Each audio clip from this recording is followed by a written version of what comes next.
So what brought me to Indeed was an opportunity to build a world-class software engineering center in Singapore. I was very excited about being part of this environment where I have a big amount of contribution to growing the site. Aside from the fact that we're trying to transform the hiring industry, we're trying to also transform someone else's life. We are introducing transparency to the market, closing the gaps between the job seekers and the employers. The one thing I really liked about Indeed in terms of culture, it's very open, it's very transparent, the leaders are very close to you. You can even walk up to the leaders and ask them a question. When I joined, I spent 1 month in onboarding and I was like, wow, this is different. Over here, they make very concentrated efforts to make sure you're part of the team. People really work to be egoless. They want to make the right decisions. They want those decisions rooted in data and informed by data. We have pretty good collaboration between product engineering and UX. We all sit together, we are all kind of working closely together in little squads. We are working to really grow the team fast. The idea of the Gong project is to introduce new hires to Indeed's engineering framework within the first week to give them an experience of how is it like to push code out to production so that they feel that they can make an impact. We're building product that's going to have global reach, global impact. It's deep tech, it's deep product. We're doing stuff that is fundamental to the Indeed product portfolio. It does require a certain bit of being able to switch roles if needed or being able to put on multiple hats. We're also looking at people who have a sense about how to solve problems, to come up with solutions, not to abstract computer science problems, but to fundamental product problems. You should come to work with Indeed if you like to innovate, if you have great ideas, if you like to learn, if you like to try something new, where you know you have great people who will share your idea and help take that forward with you.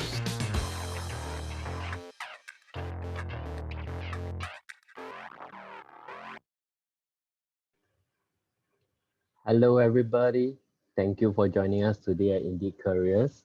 We have Payer today with us, who is a software engineer working with us today to actually talk about his career and also what we exactly do in Indeed.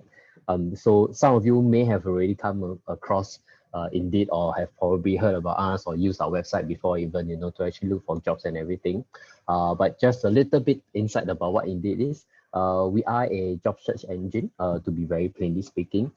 So our mission statement is very simple. As you can see beside me, is we help people get jobs, right? So people like Payer and the other guests that you might see on the other series of the Indeed Careers, talk itself, will actually be talking about how they are actually working within Indeed and also some parts of their life journeys within their careers, about how we actually, fulfill the mission statement here. So feel free to ask us if you have any questions in the Q&A button you see at the bottom, and feel free to upvote or comment further on the questions if you have any. All right. So without further ado, I will invite Payer over here to take over. Payer. Hey, thanks, Alan. Hi, everyone. So let me just share my slides here.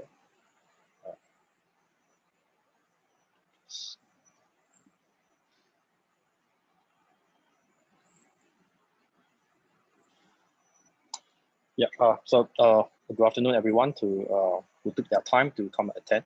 So my name is Payer. So I'm an engineer in Indeed Singapore. So I have actually joined the team last year, I would say. So yeah, so just 1 year plus in the team. So just something about myself, okay? So I've studied computer science in NUS. I graduated in 2016. So I'm not sure if anyone knows what happened in 2016, actually. In fact, I'm very fortunate that I actually graduated at that point of time. Because in 2016, it was the year that actually Google set up a Singapore office. And that was the time where a lot of the people went to Google that year. Yeah. And subsequently, in the following years, a lot of companies came to Singapore to set up office. That was like Facebook, Indeed, a lot of great tech companies, even ByteDance recently. Yeah. So when I was in NUS, I specialized in software engineering and parallel computing. Yeah. So of course, I'm also interested in network and as well as algorithms. But unfortunately, even though there was a big boom back then in 2016, I didn't manage to join any of the tech companies. Yeah, there was actually personal reasons on why that is the case. Because I was actually a scholar with one of the local companies. So instead of joining the tech community, I went to join the maritime industry instead. Yeah. So that company is actually PSA Singapore. So that was my very first company that I have joined after I graduated. I was there for about 3 years before I left the company.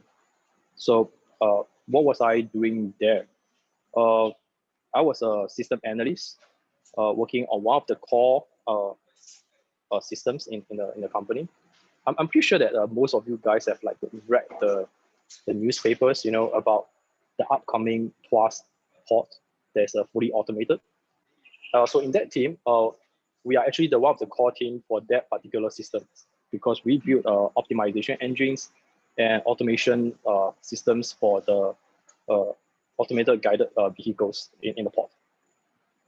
Yeah, and then the team name is called the Optimization and Algorithm Research Team.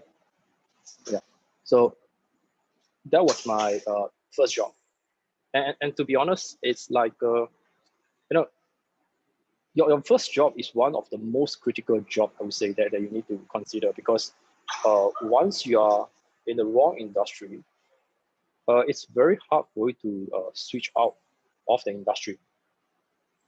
Yeah, because let's say so after that when I look for jobs after that, you know, people will be like, you're from maritime industry, but you know we are internet companies, and it's like, you know, it's like a totally different industry, and like, and it's very hard to switch after that, even though you know that you're highly qualified because of your education background, because of your skill sets.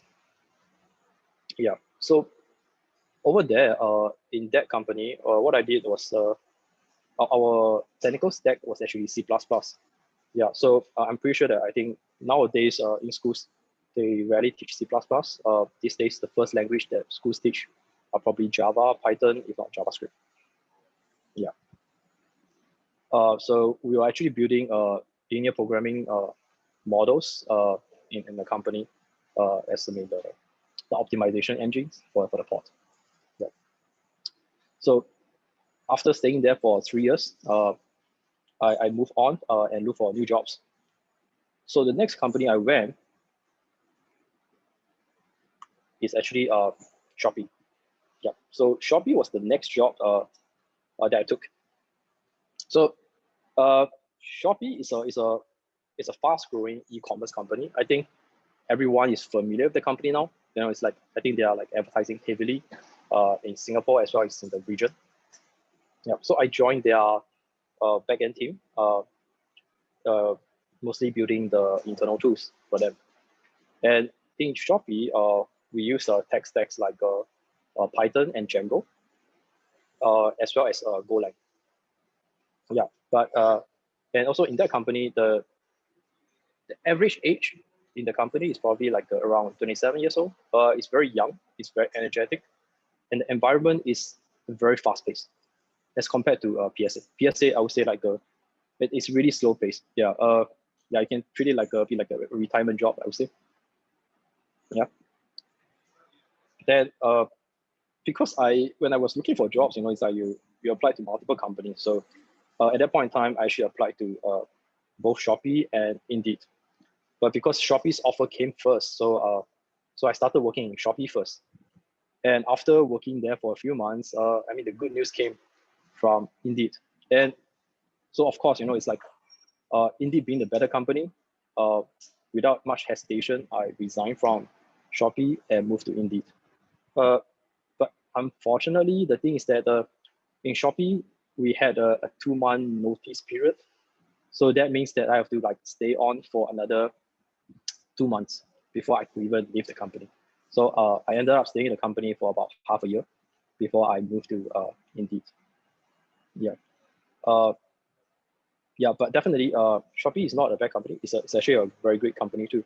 But it's just that in terms of culture-wise, I actually prefer Indeed a bit more. So that's why I left. Yeah. In fact, they actually gave a pretty good counter offer before I leave. Yeah. Yeah. So then after that, I joined Indeed. Okay. Okay. So then the next question would be like, why did I join Indeed? Okay, I think many of you who are probably like the students in the 4th year was going to graduate very soon or might have just graduated. Yeah, so most of you probably will be looking at the branding of the company, the compensation of the company, and many other attributes. Yeah, but what really attracted me at first of Indeed, I can tell you that it's like, to be frank, it was the compensation. Yeah, because I didn't know about what Indeed is actually back then. I only know that like I have friends here that's working here, and yeah, I was like, oh, why is a job search company like paying so much? I'm like, yeah, I wasn't very sure about it. Yeah, but there's one thing is that the compensation can only attract talents. Compensation will never keep talents. Yeah, because what keeps the talents is the culture. Yeah, because it's the culture of the company that will make you want to stay in the company for a long period of time. Yeah, and Indeed is this kind of company that we actually really offer lots of stuff. For example, it's like Indeed is one of the few companies worldwide that offers a open PTO policy, which means that okay, what's open PTO? Open PTO is basically unlimited annual leaves. If any of you knows about it, so companies like local companies generally give you like 18 to 21 days of annual leave. Some of them give you 24 days and stuff. Yeah, but Indeed we have unlimited annual leaves, yeah, which is one of the best that you can have. Which means that you don't have to keep on think about, oh, like this year, how many days of leave am I left with? Oh, okay, I'm left with like 10 days. How am I going to spend the 10 days? In fact, this is being removed from your mind, so you can focus on your work. Yeah, because you know that if you need to take a urgent leave, or you need a break, there's always this option there for you to take a break. I think that's one of the very good policies there. Yeah. And on top of that, it's like we have a very open culture. It's like in every team we have like a one-on-one sessions with the managers. So you can be open about the issues that you face in the company, the issues that you face in the job. You can be very frank. And to be honest, I was like very frank with my manager about the problems that I'm facing in my work. Yeah, and they are being very supportive, and they will coach you on how to tackle the issues that you face and stuff like that.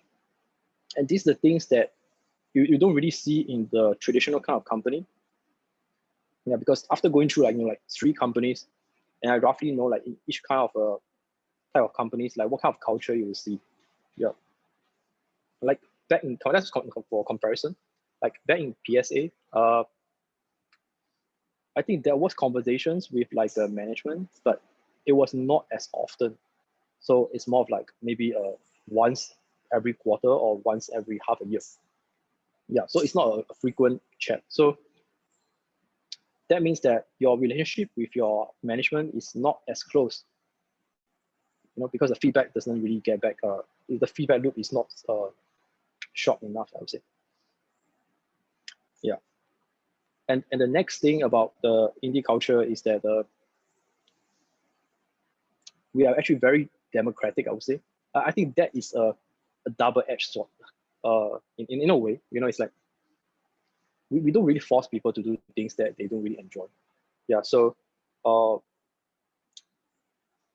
in a way, it's like in your team, it's like it's the team members that have to open and come to agreement about how they want to drive certain initiatives or what kind of standards they want to implement. Okay, this is something that you rarely see in other companies, I would say. Other companies will be like, oh no, it's very top down. It's like you have to do it this way. You have to do it this way. If you don't do it, that's it. You get black mark and stuff like that. But Indeed, I think it's very open. It's very I would say it's more of like a bottom up rather than a top down. Yeah. But of course, that also backfired a bit because everyone has their own styles of working, and then because if you couldn't get everyone on board, then it's kind of like you could get a bit tired after that. Yeah. So yeah, so that's the culture. And the other thing is that the office, okay, now because we are all working from home, so that's the okay. So the office environment Indeed is also very good because it's actually an open office concept. So there's no dividers or anything. You can see what everyone is doing. Of course, some people does not really like it because they feel that that is like an invasion of privacy and things like that. But because there's no divider, it also makes it a lot easier for you to chat with your colleagues who's sitting opposite you. You can just like start some small chats with them and stuff like that. And it's actually very good for promoting bonding. Among colleagues. Yeah, but yeah, because of the work from home situation now, I think now it's a bit hard. Yeah, because now everyone is working from home. And when we talk about working from home, I think Indeed has done a great job in this case also. In fact, Indeed is one of the few companies that started the working from home initiative very early in COVID. So when did we start for the work from home initiative? In fact, if I remember it correctly, it was back in 19 February this year. That was way ahead before a lot of the local companies. When local companies were still deciding on whether they want to, whether they want to make people to work from home or not, because they're thinking, oh, if people work from home, it will actually cause them to lose productivities and stuff like that. Because they feel that how they actually measure performance is that by how many hours you see in front of the computer or the workstation. And then that's how they actually measure the performance. But Indeed, in this case, we are really looking at the output. We are looking at the result.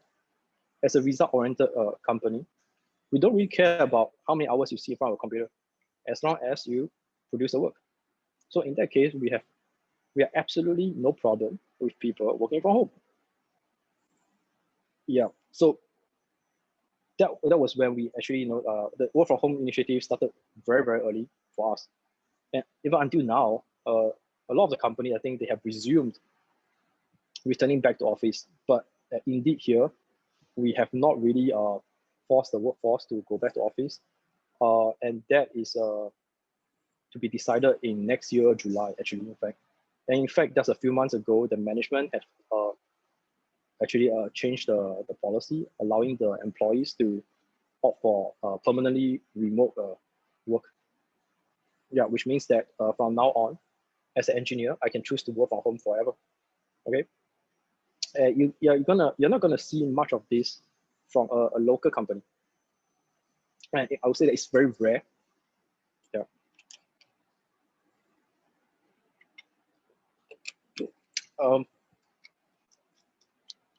Yeah. So that's one of the good thing about Indeed. Yeah. And lastly, I want to talk about is the medical benefits of the company. In fact, Indeed has one of the best medical benefits I've ever seen among all the companies. So let me just give you some comparison.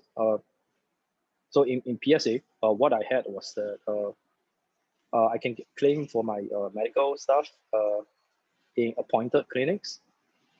In Shopee, I get like a $1,000 worth of medical benefits. But in Indeed, it's one of the best. You get pretty much medical coverage worldwide, excluding US. Yep, I mean, come on, it's worldwide coverage, and it's any kind of like illnesses, even your existing illnesses, is being covered. That's an awesome benefit, to be honest. Yeah. Yeah. So that's pretty much about the company. The culture. and as well as the benefits that you actually get when you join the company. Yeah. Okay, so next. So the team that I'm actually in actually deals with internationalization and localization. So what is internationalization and localization? So internationalization is basically producing products for the international community. You know, it's like if you just produce a product just for the English-speaking community, you're not going to reach the Chinese-speaking community, and that's like a what 25% of the world population. They're losing the market. So for every company out there, you know, especially product companies or internet companies, they need to reach a wider audience, and to do that, they need to ensure that their products are being internationalized. Yep. So that is the first step. So once the product reach a wider audience, okay, what you need to take care of is called localization. Because just because a country is English speaking, it does not mean that they have the same kind of culture or same kind of standards as the other English speaking countries. For example, like a date format. Okay, the date format in Singapore is probably different from the date format in US. Yeah, because in the US it's month, date, year. In Singapore it's date, month, year. So these are things that people need to take care of for localization. So my team here, okay, we are not really directly dealing with the localization per se, but we are here to empower the people who are working on this stuff. So the teams that we do is we are doing localization tools. So the goal of this tool is to speed up the localization process so that we can push out the product faster to the international market. You know, we want to reduce the effort required by the engineers as well as the localization manager.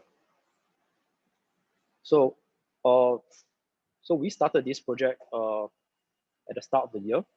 In fact, we just launched the tool within the company just like last quarter. Yeah. So my role in this team is to build one of the core backend component for the team, and that is to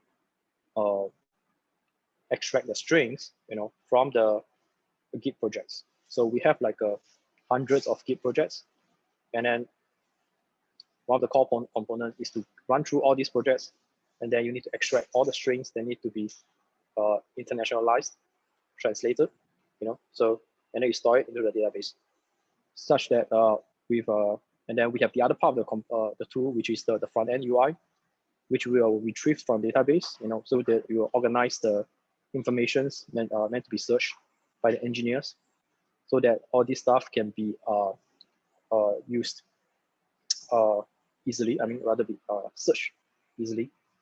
Yeah. Yeah, because previously what happens is that we have like there's a lot of manual work. What people need to do is that they need to check what are the strings, what are the newly added strings in the project, and then they will need to create Jira tickets. I'm not sure if you guys know what Jira is. So Jira is basically a issue management tool.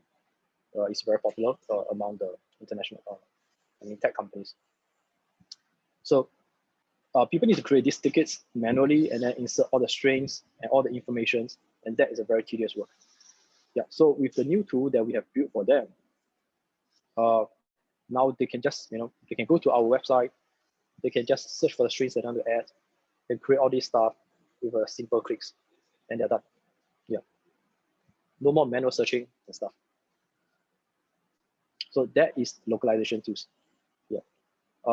Yeah. So if any of you guys are interested in joining us, yeah, feel free to apply.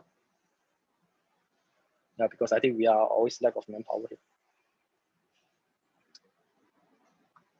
Okay, so what skills do I need then to succeed in this role? Okay, in fact, my team is a full stack team, I would say, because we have both back-end and front-end technologies. So we use Spring Boot, Java, we use Python for scripting, we use TypeScript, React for front end, MongoDB, even we have Dockers. You need to know Linux, you need to know Bash. Yeah, all these are the stuff that we use in the team. But one thing I would highlight is that no, you don't need all these skills, I would say, because to succeed in the job, it's not all these skills that you need. So to succeed in the role, okay, in fact, if you go to an interview with a lot of the tech companies, and then if you tell them that, oh, I don't have the skill set that you mentioned, in fact, they will tell you that it's okay. It's okay. Because most likely, they are using some proprietary technologies that you'll never be able to acquire outside of the company. Let me give you a great example here is Google. Okay, in Google, everything is built in-house. So that means that there's no way for you to learn about Google stuff before you join. So it doesn't matter whether you know or not. Okay. Another example is probably Facebook. So people who knows about Facebook is probably like in a recent year, they have tried to develop a new language called Hack, which is to replace PHP. But if you think about it, how many people actually knows about Hack outside of Facebook? There are not many people that knows about this language outside of the company. And then how are they going to hire these people if they don't exist outside of it, right? So over here, I'm going to just tell you like a few key attributes, to succeed as an engineer, not just in Indeed, but in various tech companies. So first of all, you must have passion for the job. Okay, what does it mean by have passion? It means that you're actually spending like not just working on the stuff, during working hours, it's like, but at the same time during your free time, you're always learning about new stuff, catch the latest trend, know what's hot in the sector, and try to learn them during your free time, and that's important. Okay, in fact, I can tell you that that's what I actually do back then. I would say when I had a lot more free time. Yeah. So if you notice that the three companies that have joined, actually, in fact, all of them use different tech stack. Okay, the first one was C++, the second one was Django and Python, and now it's a full stack. Okay, basically it's everything. So you think about it, it's like when I was in PSA, where I'm using like C++, how did I transit to Shopee, which is using an entirely different tech stack, which is Python and Django, which I have like no experience with in my previous job. So this is what I do actually back then. So Monday to Friday, yeah, I'm like working on my core job. But on weekends, what I usually do is that I build side projects using frameworks, technologies that I have no experience with, or that I'm not able to have any practice with during my normal working hours.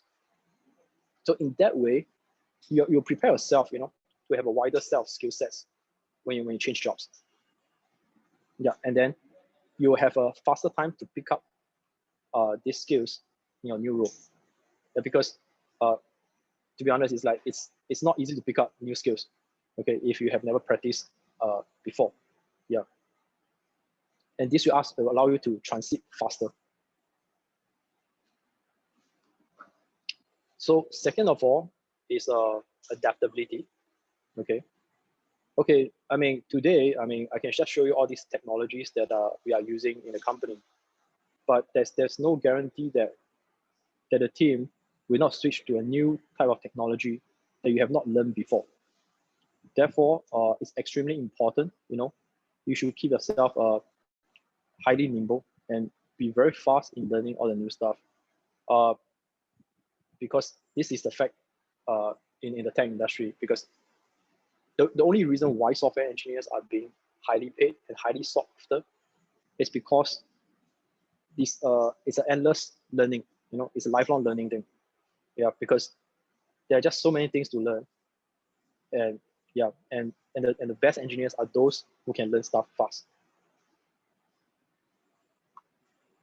And the third point is perseverance. Okay, so perseverance is where you will need in your job. Okay, so this is actually a very common problem when you start working.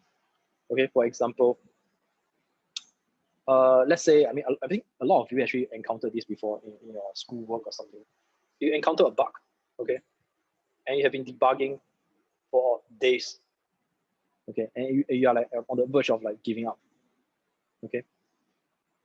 So perseverance is needed here, because that's what will actually keep you, fighting, trying to solve the issue, not to give up easily.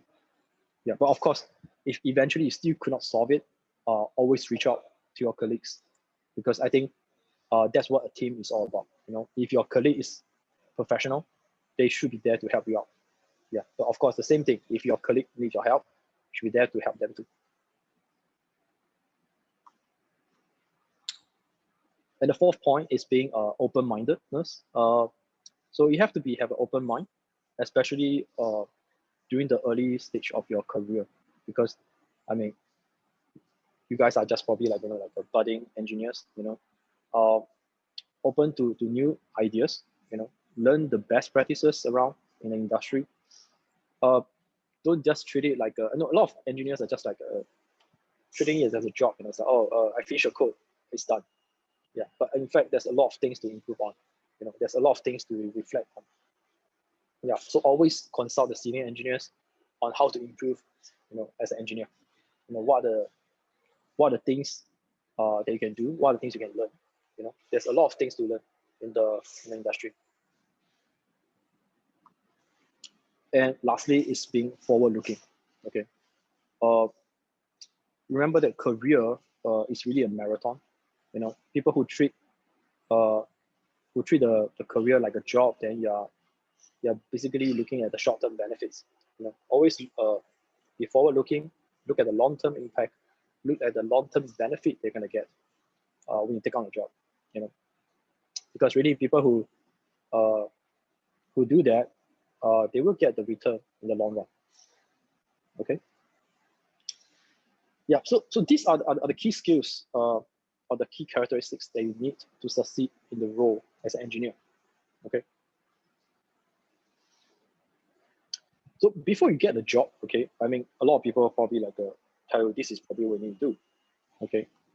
And you need to master data structure and algorithm. So so basically these are the stuff are being covered in your first 2 years of your undergraduate course.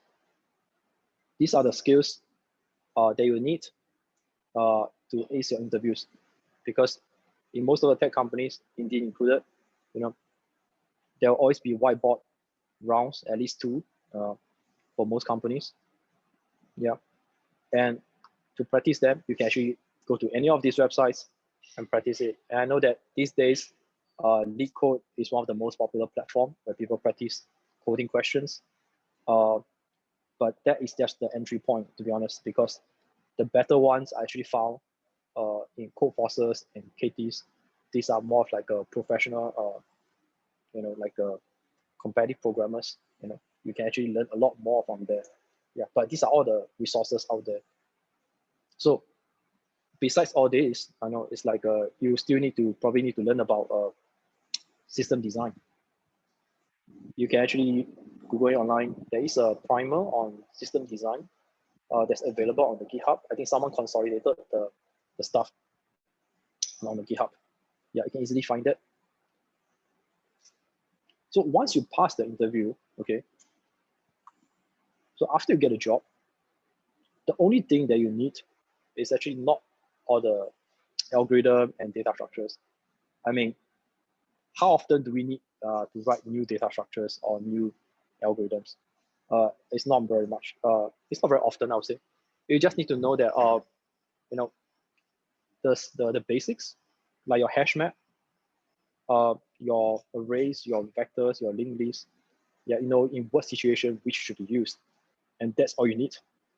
Yeah, you will never need to to design what like a trie or the suffix tree, this kind of advanced data structures, or the big or the Fenwick tree. Okay, all these stuff are called advanced data structures that will never be used in the job itself, other than the interview. Yeah. So after you get the job, what you need is actually software engineering skills. And Clean Code, I mean the picture here, is one of the books I actually highly recommend for any budding engineers to read. It's a one whole series of books actually. The author is called Robert C. Martin, or in short, it's called Uncle Bob. So together with Clean Code, there's actually a clean architecture and a clean coder. So it's a whole series of books that you guys may want to pick it up, because in an actual job, software engineering practices is actually a lot more important than just writing the code itself. A lot of engineers, just get a job done by writing the code, but in fact, that is not a job done. You need to go one step further. You need to design the code. You need to make sure that your code is properly written, it's maintainable, it's tested, and stuff. Yeah, that's what separates an average engineer and a great engineer. Yeah, so it depends on what you're aiming for here. It's important to take this thing seriously. Yeah, because a lot of the engineers that I've encountered, they only realize this thing, it's like late into their 40s or even 30s, like they realize that, oh, this is the thing that I should have learned way before. But it took them like 10 over years to realize the importance of this. Yeah. Yeah. So with that, okay. So this is my LinkedIn QR code. Yeah. So if you need any like a one-to-one career advice, feel free to add me on LinkedIn. I have juniors who come to me every now and then for career advice. Yeah. So feel free to reach out to me if you need any additional advices. Okay. And okay. Yeah. So I guess that's pretty much the end of my presentation. If any of you have any questions, feel free. Okay, thanks, Pear. So basically, I think I see questions from Kok Hong and Song Yuan. So thank you for asking. For the rest of you who might have other questions that you're thinking of, feel free to write it up in the Q&A section of the Zoom.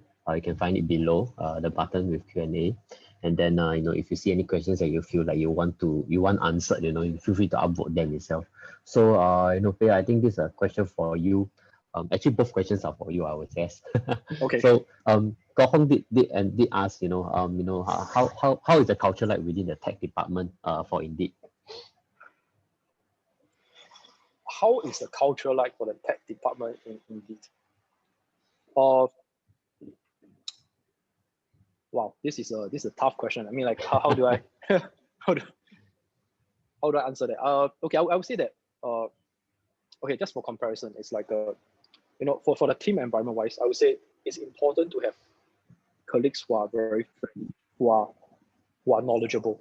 Okay, especially if you are someone who's new to the industry, it's important to have these people around you, because you will be able to learn from these people quickly. Pick up all the skills that you need. Whereas compared to if you have colleagues who are not very helpful, who just leave everything to do it by yourself, which I have encountered in my very first job. There are colleagues like this. This is what makes a team very toxic, I would say. So indeed, I would say that people are generally very helpful, and that's what makes a team great, I would say. Yeah, even though we can have differences, in terms of practices, but to move forward, people are very cooperative. Yeah, I hope that answers the question. Yeah, I would agree with that itself. Actually, you can see that culture quite widely spread across Indeed, I would say, because even as a university recruiter in Indeed, in APAC we only have two of us. so basically one in Singapore and one in India. So basically we are kind of alone most of the time doing our own stuff in our respective regions. But the culture is actually quite widespread in a way that you have helpful colleagues everywhere. There are people who would be around to help you, and you generally when you ask for help, people would come up and help you for things. Similar to how I asked Pear to do this talk. so when I went up to him, he also like, I don't mind doing it, I'm quite excited to do it and everything, and there he is today. so generally culture is quite widespread across Indeed, I would say. you know. So Yeah, there's no like, yeah, Pear, you're saying? yeah. So I just want to add one thing is that so I would say that the company culture is a lot more important than the team culture. Why do I say that? Is that if the company culture is great, eventually you affect the team culture. But if you have a great team culture and a bad company culture, you know that the good team culture will disappear very soon because you will be influenced by the bad company culture. Yeah. I will kind of agree. There's like you know, it usually this kind of culture comes from top down. So it always affects, you know, the team. Even though your team might have a good culture, there'll be some, you know, residual effects from the whole overall company culture itself. So good point, good point. All right. So I hope we answered your question, Kok Hong. So Song Yan was asking, you know, where do you get ideas for initiating side projects while learning new technology? uh, in fact, I had a lot of startup ideas actually, but never materialized it because I had no time to actually go and implement it. Yeah, but it's just for practice purpose. You know, it's like, you know, sometimes you can just look around, you know, and you can just see like, oh, is there any things that I want to solve for myself? You know, okay, for example, it's like I think back then, what was I doing? Oh, so me and my friends, we are like we want to try to build something like a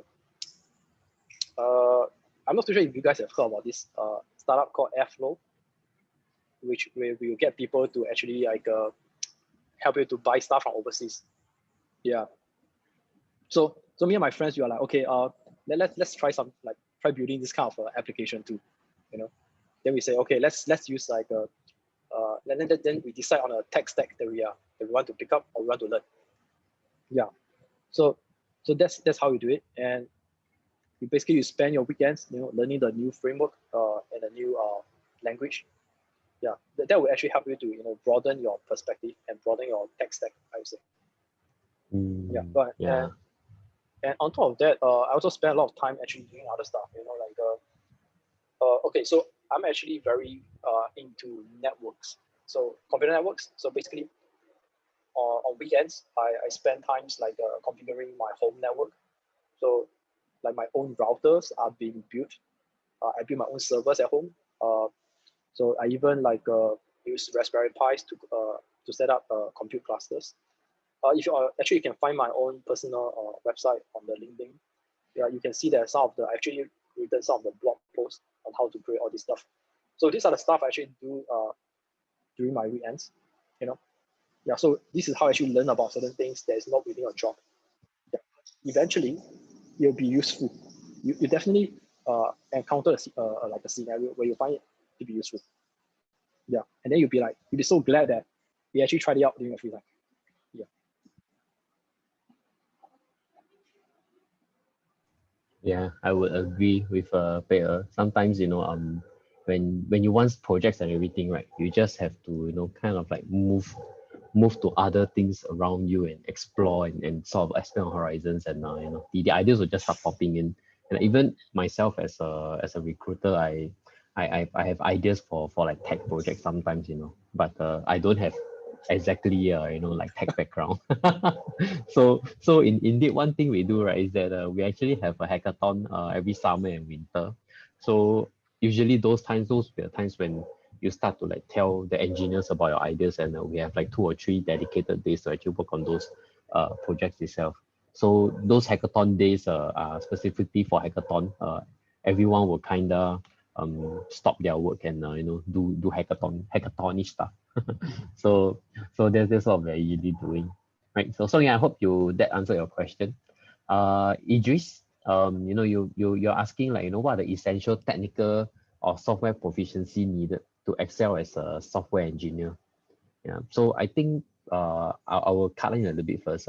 Peter did mention that, you know, as not exactly you need to have very specific proficiency in certain softwares or programming skills in order to be able to excel as a software engineer. But coming from a recruiter point of view, I guess it's the open-mindedness that you need, and the willingness to actually learn all the languages, and the effort that you want to put in to actually learn all these new technologies that is more important.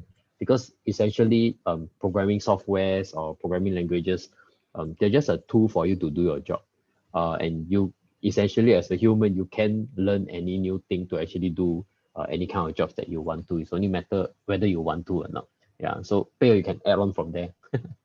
Yeah. I mean, totally agree with you. Yeah. Because I have encountered like companies. It's like when you apply for it, then the people just like, oh, you must be an expert in XYZ technology.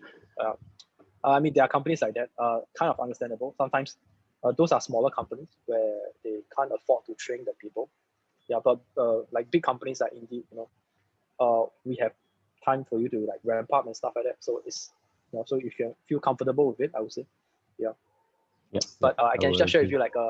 you like in Shopee, okay, it's like you have basically 2 weeks to sort of like ramp up because they have a entry task you have to complete within 2 weeks. So so basically you have 2 weeks to learn everything. Yeah, so you kind of feel very rushed actually. Yep, I will agree. So don't worry too much about what exactly you should be good at. But now the skills that you have, right? Continue to hone them and practice and make sure you're good at them as well. And then there'll be a lot of other things that you will learn throughout the way. And we have some questions previously in our webinars where people ask what are the exact tools that we use in Indeed, the kind of tech stack that we have and everything. I would say even if you do know, you won't be able to do much about it also because usually all the tools that we use would be sort of like what do you call that, catered to our own requirements.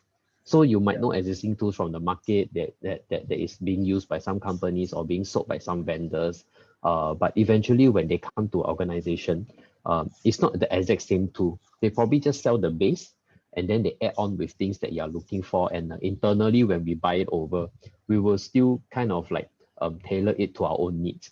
So you can't really make sure that you're good at everything. But it's always good to have a good knowledge here and there and understand what is happening, and from there, right, you'll be able to sort of like know what is happening when you do join the company, and eventually when you do start on the work, there's some knowledge about what is happening. But even if you don't, like Pei said earlier, your willingness to learn that would be quite important already. Yeah, I can say that like a lot of the stuff that I listed just now, I can say that I have like a bare minimal knowledge. Yeah, like Java, Spring Boot, all this stuff. Like, yeah, I know Java, but Spring Boot, oh, that was something like really new to me. I had to learn it on the job quickly. Yeah, but now I'm actually comfortable with it. Yeah. So it's only a matter of time. But during the process, right, is what is more important. I always learned this from my previous work mentors and everything. It's not the results that is very, very important. It's the process that is, once you put effort in the process, right, the results will come out eventually. So don't worry too much about that. Right. Yeah. So I hope that is okay for you, Idris. Song Yuan, you asked another question about the brief introduction of the interview process.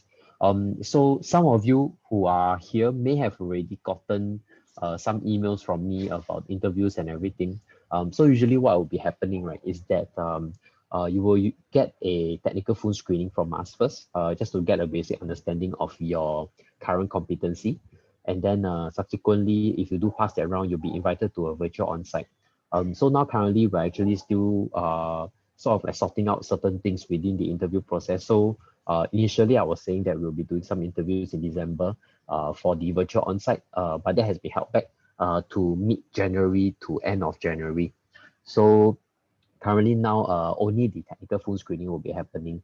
So first round, technical phone screening. Second round is the virtual on-site where you'll go through whiteboards, code walkthrough, and the product design. 4 rounds of interviews, and subsequently after that it will be the interview outcome. So it's fairly simple in that sense. So if you have attended our workshop on Monday, you have found out what we'll be doing in the virtual on-site. But if not, I'll also be sending out like an email to actually let you see the videos that has been recorded in the past few webinars as well. So don't worry too much if you miss out something. All right. I hope that answered your question, Song Yuan. For Huan Zhang, you mentioned if we join a different kind of industry as a software engineer, would it be easier to switch to all industry as a software engineer? I'll leave that to Pei. I will tell you that no. I will tell you that it's no. There's always this saying that, it's like, pick the right industry first, then you pick the right job. If you pick the right job in the wrong industry, it's extremely hard for you to switch, even though it's the same role. I can tell you that. It's very hard to switch industry. But if you're in the right industry, even though if you're in a non-technical role, it's easy for you to switch to a technical role later. That is the truth. Yeah, some realistic expectations there. Most companies would try to be safe in some sense, to actually hire someone who is knowledgeable in their industry or within the tech stacks they're actually using. So it kind of is easier, if you are in the right or similar industry to the next company that you're wanting to join. But ultimately, it really boils down to what you're looking for and where you want to be in the future, right? So it can be cases where it is easier because you have the basic knowledge about the industry and what they're looking for, and possibly even the tools that they're using, it might be the same as well, right? But then again, it can be on the flip side that everything just doesn't match, and it's slightly harder, but that doesn't mean you can't do it. So well, I guess it's really depending on the company and how it goes, right? Okay. En Hao, you mentioned that you are interested to apply as a software engineer intern in summer 2021. If there's internship positions available, yes, there is. So we do have our positions up on this website. Let me type it out in the chat. You can actually go up there to apply for the software engineer role. Do take note of the locations though, because I have people who are applying for the US positions by mistake. So just take a look and make sure that it's in the Singapore position that you're actually applying for. Technically speaking, by July we will not be back in office yet, so the internship might be a remote one, but not like exactly like as in we are here and they are in US, or you're in Malaysia and stuff like that. But everyone will be in Singapore working because I am assuming everyone is in Singapore right now. Right? So just apply for the job there, and then you'll be able to get some details. So like I was saying earlier now, there are people who has gotten some emails about the technical phone screening and all. So if you apply now, we'll be able to look through it faster as well. Hopefully we'll be able to get more interviews rolled out before Christmas, and everyone can enjoy the year end together. And by January we'll be able to invite people in from on-site interviews to our virtual on-site, right? So Caris, you are saying that you are currently now in your penultimate year, and just wanted to find out what some areas that you should focus on to land a job as a software engineer. Fair? Okay, like I said, before you get a job, focus on data structure and algorithm. That is the most essential knowledge that you need to land a tech job, as a software engineer. I can give you an example of someone that I know. This guy that I know of graduated from NUS, I think, last year. But he didn't graduate with a CS degree. So he graduated with a mechanical engineering degree, with a second lower honors, I would say. But guess where he is now? Okay, he's actually working in ByteDance as a software engineer. So what did he do to achieve that? So first of all, is that he just find a software engineering role in a startup, any startup, and then what happened was that he spent 6 months to a year to do questions on lead code. I think he cleared 600 to 700 questions, and that ultimately landed him a job in ByteDance. Yeah. So those of you who wants to be a software engineer, you can't take a shortcut. You have to practice, and practice. No choice. Okay. Yeah. Yeah, I would agree a lot with Pei. Many a times, I have heard almost all of my hiring managers, interviewers talk about data structures and algorithm, and I can't stress the importance of it. So if you are really wanting to be a good software engineer, go and practice your data structures and algorithm, because it is really very important. And most interviews, I would say, will go through data structures and algorithm as well. So I think we have stressed enough. So Caris, hope that answers your question. Just one advice here is this is the general thing that I observe, from my peers is that don't rush to interviews. A lot of people is like, oh, a recruiter contacted me, so I quickly arrange an interview with the company. Don't do that. It's not to your own advantage, to be honest. Always prepare first, prepare well enough, and then you apply. That will increase your chance of success. Because what happens is that if you don't prepare and you just go for the interview, and what's going to happen is that if you fail, you're going to incur the cooldown period of 1 year. And that's not good for you, actually. Yeah. Yep, I will agree. Okay, so we have Tianyu asking Pear, are there times you feel uncomfortable about learning new technologies, and how do you actually overcome them? Are there times where okay, so if I don't feel comfortable learning a new technology, what I usually do is that you can just I'll go online and look for courses, because sometimes if you just learn it by yourself, it could be extremely hard, because just by looking at the tutorials online and stuff like that, sometimes there's a lot of assumptions, by the author. It's like they assume that you know certain things, and then it's extremely hard for you to pick up the new stuff.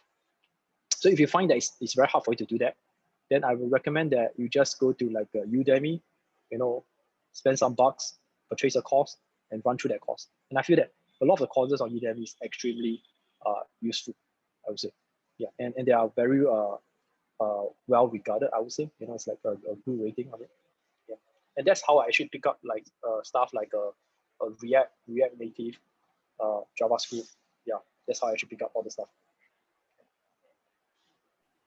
Yep, I will agree. Udemy is actually really quite a good resource. I use it sometimes, but unfortunately, tech is not really my cup of tea.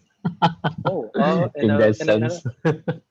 And another good news is that recently I think Indeed has subscribed to Udemy Business license. They have. Correct. So yeah, any of you join us in the future, you get a free Udemy account.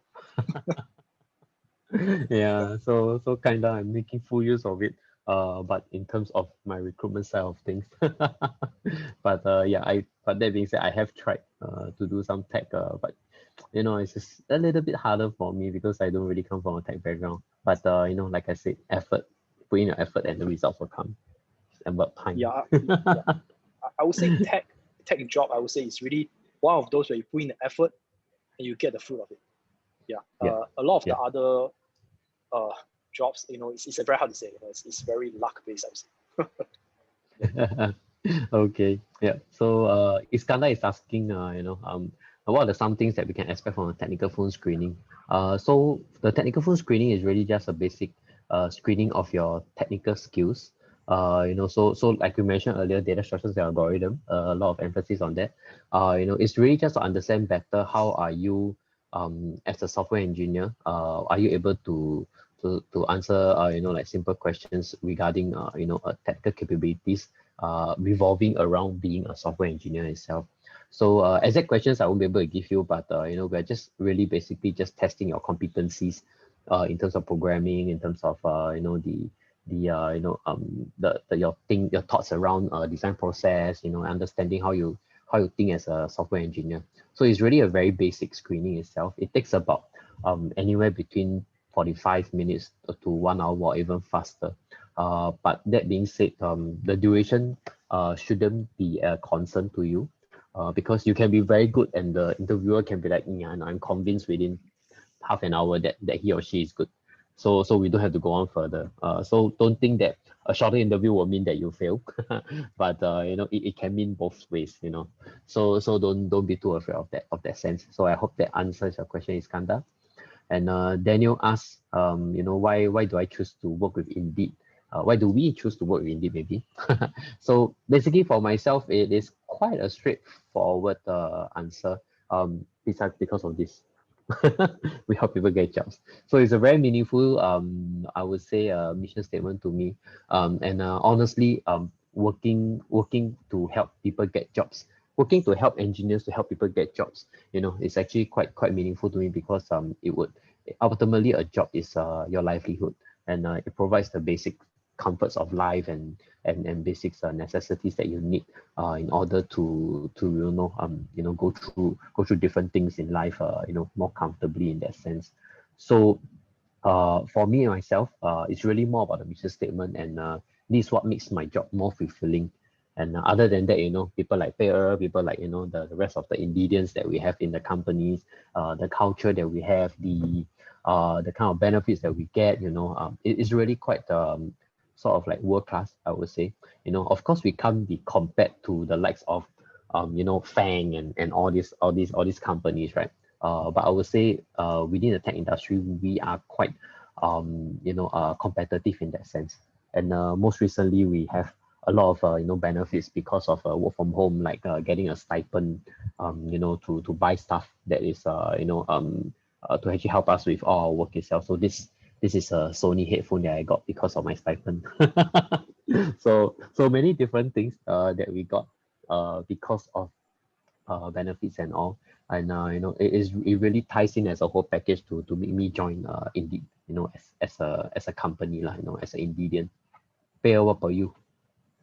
Yeah, I would say like I mean, for me it's really the culture. Yeah, because compensation wise, I mean it's something not something I will think about once the thing is at that level.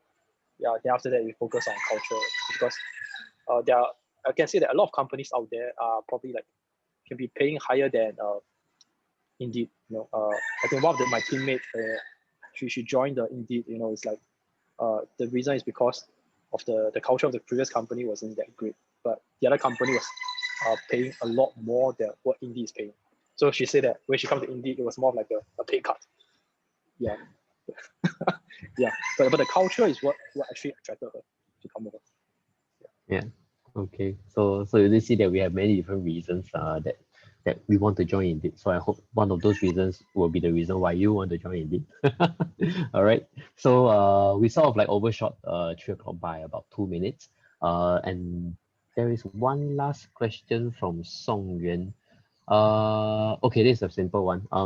Well, it can be both ways. But usually is you're only talking to the recruiter. And there's not much typing of code that needs to be done. But if there is, the interviewer will also guide you through that as well, because the tool we're using allows you to code also. So when you get the email and you talk to the coordinator, they will sort of like link you up with it and guide you through the process. So don't be too worried about that. All right. So no, I don't think we have any more questions left, and we are past 2 minutes. I'm gonna just tell you guys more about the events that we're gonna have in the next few days. So next week we do have a more Indeed career series, and we're talking about UX designer, email marketing associate, and another software engineer who will be sharing his journey with us. So do look up the emails that you have gotten from me about the events and everything, and take a look, and sign up for the rest if you like. And also at the end of this talk itself, there will be a survey which will be linked to, so please help me to actually fill up the survey, so we know that whether this workshop is effective for you, and whether you would like to see more like other events that might help you with your job search, or maybe to help you to actually score for an interview with Indeed itself. All right. And I will be picking some random lucky winners to actually win some prizes as well. So if you do the survey, that would greatly increase your chances of winning something. So it's more of like a benefit for you to actually help me do that. And also we are hiring for software engineers, software developers, software developer intern, and UX designer intern as well. So go up the website I listed out earlier, and just apply for any that might catch your eye. If not, feel free to get in touch with me or Peer over LinkedIn, or you have my email as well. Just get in touch with us, and we'll catch you there. So I'll see you guys soon. If you have anything, we'll see you, again in LinkedIn or via email. All right. See you guys. Bye. Thanks everyone.